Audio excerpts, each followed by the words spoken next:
de Jésus et tout ce qu'il a fait pour moi. Mon cœur crie bien fort, alléluia. Gloire à Dieu, il est mon roi. Mon cœur crie bien fort, alléluia. Gloire à Dieu, il est mon roi.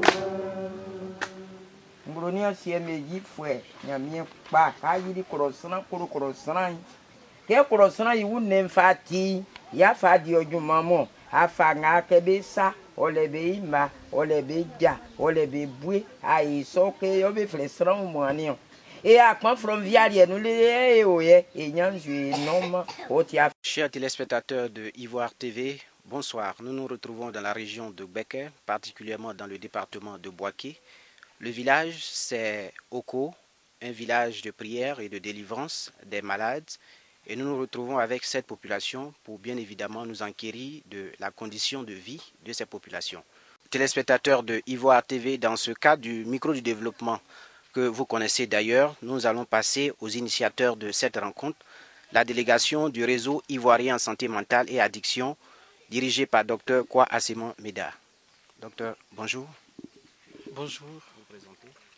Je suis Dr Kwa Asseman Meda, je suis médecin psychiatre et par ailleurs président du réseau ivoirien en santé mentale et addiction. C'est la délégation qui est venue en fait pour rencontrer les responsables du camp de prière qui font un travail, qui prennent soin des malades mentaux et on vient pour voir ce qu'on peut faire ensemble. On vient pour les aider à améliorer, comme vous l'avez dit, un peu le cas de vie. Il y a des difficultés qu'on a observées, notamment en matière d'approvisionnement en eau. Donc on a observé ça. Deuxième chose, c'est essayer de voir, il y a la Noël qui approche, essayer de voir comment on peut travailler avec les enfants, comment on peut donner un peu de joie aux enfants et aux mères des enfants. Mais derrière ça, c'est d'essayer de voir ensemble comment on peut faire pour mieux accompagner, mieux aider les malades mentaux qui viennent dans ce centre. Voilà, donc c'est un peu l'objectif de notre visite d'aujourd'hui et de ce qui va suivre après. La délégation succinctement présentée et suivie de l'objet de cette visite, nous allons maintenant nous intéresser aux responsables de ce camp de prière de délivrance pour savoir c'est quoi le camp de délivrance et de prière de Oko, qu'est-ce qu'ils font exactement et connaître un peu les conditions de vie de ces populations. Il balwa 90 non. Et de moi tant pour qu'il a fait un sang belle vie. Il que mo bebo kanemo mo krisna me yale ye nyame kulima ye baliwa ye ya fali likango yeni. O makabe tike be ti agwegwe nkebe ba kun Israël mi ye mambe nji ayi be gwegwe. Elle dit que aux commissions, tout d'abord, ça a commencé à Boaké, quartier Belleville. C'était là-bas qu'elle priait pour les malades.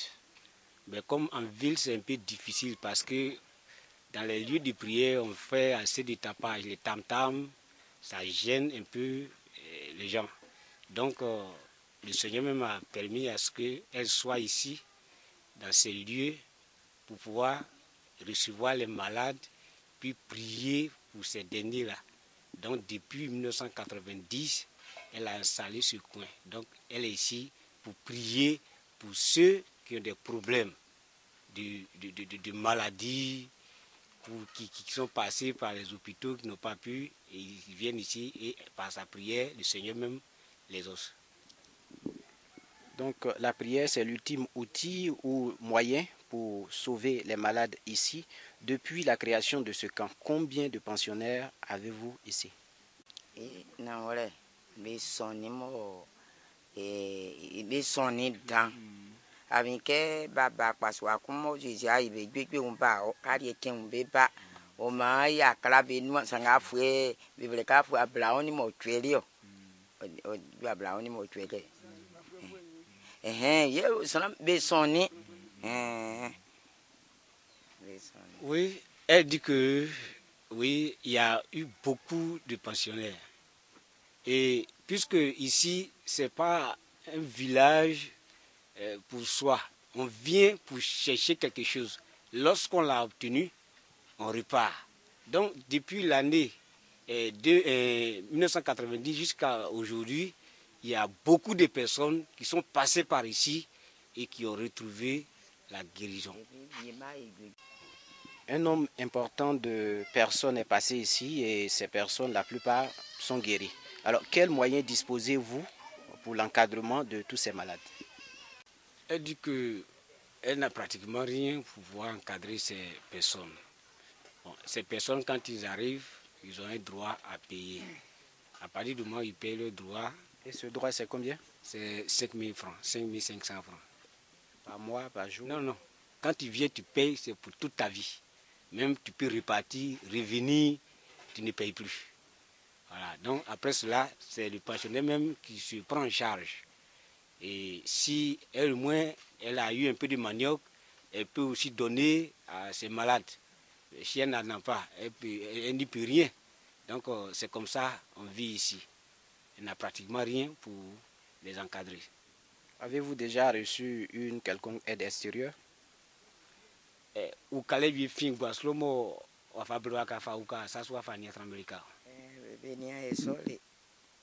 Sans vienu manseke moi mebrino sans vie que bafne ngo qui bisu qui envie so okra imanda kan 10 000 isoli enmale sans nia ya isoli.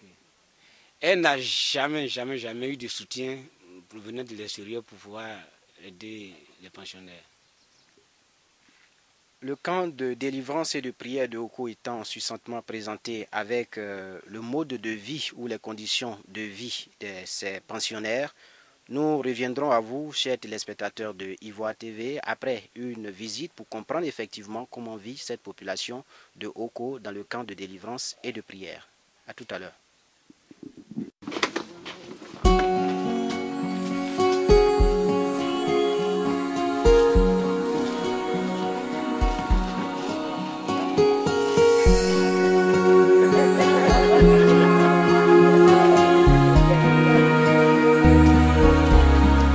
Night becomes the dawn to prove that love goes on. It's written in the stars and in my heart of hearts. With you is where I still belong. Through every page we turn, each lesson that we learn will finally set us free or bring us to our knees. But love is right and ever wrong. We know we can say we gave it all. We gave it all for love. Each step of the way, we gave our soul. We gave it all for love. All for love. In silent prayers I pray. Words could never say. Nous sommes toujours à Oko, dans le camp de délivrance et de prière. Et là, nous sommes sur un des points d'eau qui sert à toute cette population du camp. Toujours avec M. Noël, il va nous dire comment est-ce que ce point d'eau a été créé et comment est-ce que la population l'utilise. Bon, ce point d'eau a été créé, je peux le dire, suite à un petit conflit entre nos pensionnaires et les villageois de ce village. Parce que lorsque le camp a été créé, les premières personnes qui sont arrivées ici utilisaient leur eau, c'est-à-dire ils partaient puiser l'eau dans le puits des villageois. Et c'est ce qu'ils n'ont pas apprécié. Voilà le papa Benoît qui était là, il a été témoin. Ça a été un petit conflit. Bon, pour mettre fin à tout cela, notre maman et les papas ont décidé à ce que nous-mêmes, nous ayons notre propre puits. Et c'est là qu'on a creusé ces deux puits. Et pour l'utilisation, comme vous le voyez, ce puits nous sert à faire toutes choses. Nous buvons, nous lavons, on fait tous nos besoins avec ce puits. Mais on constate qu'il y a aussi l'eau de ruissellement qui se déverse là-dedans. Oui.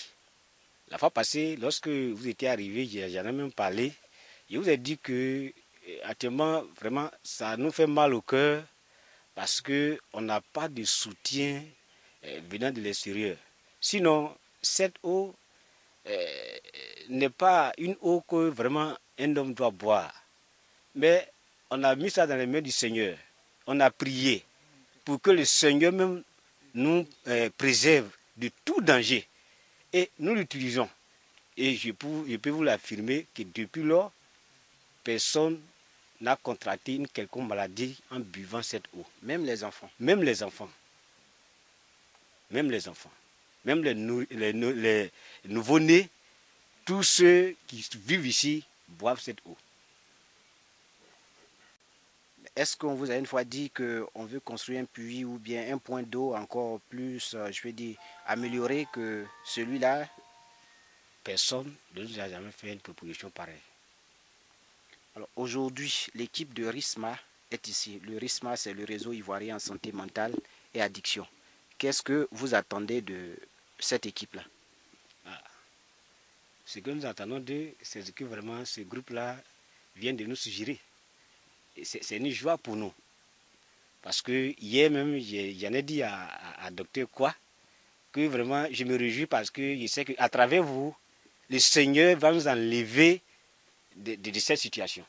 Donc, ce que nous attendons de ce groupe, c'est que vraiment, par la grâce de Dieu, ils arrivent à nous donner un point d'eau vraiment bien propre, pur, pour que notre santé ne soit pas atteinte à travers ce puits-là. La délégation du RISMA, du réseau ivoirien en santé mentale et addiction, est composite. Je veux dire, nous avons eu l'occasion de présenter tout à l'heure. Nous avons des personnes de bonne volonté, une dame de charité, Madame Diallo, qui est avec nous, qui va donner quand même ses impressions sur ce que nous constatons tous. Merci à vous. Je suis un peu choquée de voir que encore nos frères sont, je ne sais pas quoi dire, mais vous voyez un peu cette eau, ce n'est pas de l'eau que quelqu'un peut boire aujourd'hui de nos temps. Même nous qui pratiquons la charité, nous pratiquons donc l'amour. On reviendra ici une autre fois pour parler un peu avec nos frères, avec nos sœurs, pour nous dire qu'est-ce qu'ils veulent d'autre, à part un point d'eau ou alors quelque chose d'autre. Donc vraiment, c'est ce que j'ai à dire. Alors, en tant que responsable de structure, pour nous, c'est vrai qu'on parle de santé mentale, on parle de drogue, tout ça, mais à un certain moment, dans un camp de prière, lorsqu'on sent que la santé physique même des populations est menacée, il faut partir sur cette base. Il faut prioriser les priorités. Donc c'est la raison pour laquelle on veut sensibiliser et on va prendre l'engagement de régler rapidement ce problème. Avant 2016, il faut qu'on ait à Oko, notamment dans le camp de prière, une eau digne, entre guillemets, des enfants de Dieu. Voilà. Une eau digne des enfants de Dieu, docteur Quoi affirme et confirme qu'avant 2016, on trouvera une solution. Quand je vois la bonté de Jésus et tout ce qu'il avait pour moi, mon cœur crie bien fort, Alléluia, gloire à Dieu, il est mon roi. Mon cœur crie bien fort, Alléluia, gloire à Dieu.